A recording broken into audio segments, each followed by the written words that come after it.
Younes est un jeune Algérien ambitieux qui adore la pêche. Après plusieurs années d'études et de chômage, il s'intéresse à l'entrepreneuriat et veut lancer un projet prometteur. Il a eu beaucoup d'idées, mais il a tranché pour la pêche vu l'immense importance de ce secteur stratégique. Mais comment va-t-il entamer son parcours? Pour y arriver, Younes doit transformer son idée de projet entrepreneurial en une entreprise réelle, structurée et fonctionnelle. Il doit se baser sur 3 phases: pré-création, création de l'entreprise, post-création. Pré-création. Étape 1. Avez-vous la bonne idée du projet? C'est une phase préparatoire où il faut valider vos compétences entrepreneuriales et votre volonté d'entreprendre. Vous devez la confronter à la réalité du marché et la formuler comme la réponse la plus appropriée à un besoin précis identifié sur le marché. Où Younes peut-il trouver l'idée du projet? Le milieu du travail, les échanges avec son environnement, la lecture et la presse spécialisée ou professionnelle, les voyages à l'étranger, l'exploitation des idées reçues des autres, assister à des manifestations économiques au niveau des dispositifs ANSEJ et CNAC, les différentes nomenclatures d'activités, les fichiers de projet par secteur d'activité ou monographie des villes tenues par les administrations et collectivités locales. Pourquoi investir dans le secteur de la pêche et de l'aquaculture? Pour Younes, l'investissement dans le secteur de la pêche et de l'aquaculture donne beaucoup d'avantages sur le plan administratif et financier, d'où un engouement perceptible sur le littoral algérien qui s'étend sur plus de 1600 km. L'écrasante majorité jette son dévolu sur l'élevage marin. Pourquoi l'intérêt pour l'élevage marin? Les opérateurs en activité dans cette filière se sont rendus compte qu'il s'agit d'un investissement rentable. La plupart des élevages se limitent à 2 variétés de poissons, le loup et la dorade, élevés en cage flottante. Les dividendes sont assez importants. L'aquaculture ou l'élevage de poissons d'eau douce? Les investisseurs dans ce créneau sont en activité depuis plusieurs années.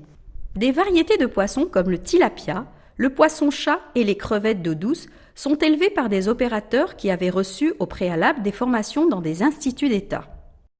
Vous tenez votre idée de projet. Bravo Younes. Maintenant, il faut définir votre idée ou concept. Votre idée doit pouvoir se traduire en un concept d'affaires qui précise quoi produire, pour qui, quels besoins, quelle différenciation. Avez-vous fait une pré-étude de marché? Pour ce faire, vous allez procéder méthodiquement. Vous devez dans une première phase observer le marché en rapport avec votre idée de projet, ainsi que le comportement des consommateurs. Interrogez les acteurs du marché, comparez. Vous vous documentez. Documentation et revues spécialisées. Consultez des professionnels du secteur. Étape 2. Traduire l'idée en projet. Comment Younes est-il passé de l'idée à une première formulation du projet? Nous vous recommandons particulièrement le Business Model Canva.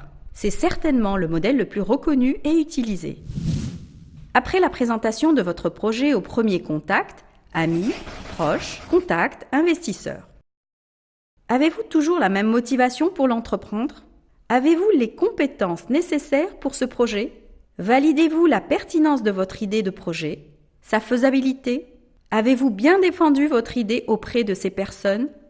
Dans le cas où vous répondriez non à ces questions, interrogez-vous sur les actions correctrices à engager qui peuvent vous amener à maintenir ou à changer de projet, acquérir une formation ou une expérience complémentaire, vous associer à quelqu'un et faire valoir les effets de complémentarité. Dans le cas où vous répondriez oui à ces questions, préparez-vous à engager l'étape suivante, celle de l'élaboration du business plan. Élaborer le business plan. Younes doit élaborer son projet à travers 5 études qui sont l'étude commerciale, organiser la force de proposition de votre entreprise, prévoir et préparer les relations avec le futur client, décider des mesures à prendre pour favoriser ces relations et les promouvoir. L'étude technique, le processus de fabrication, équipement de production et montage, le lieu d'emplacement de votre unité de fabrication, capacité de production, matières premières, identification, fournisseur et coût d'achat. Main-d'œuvre directe, coût indirect de production.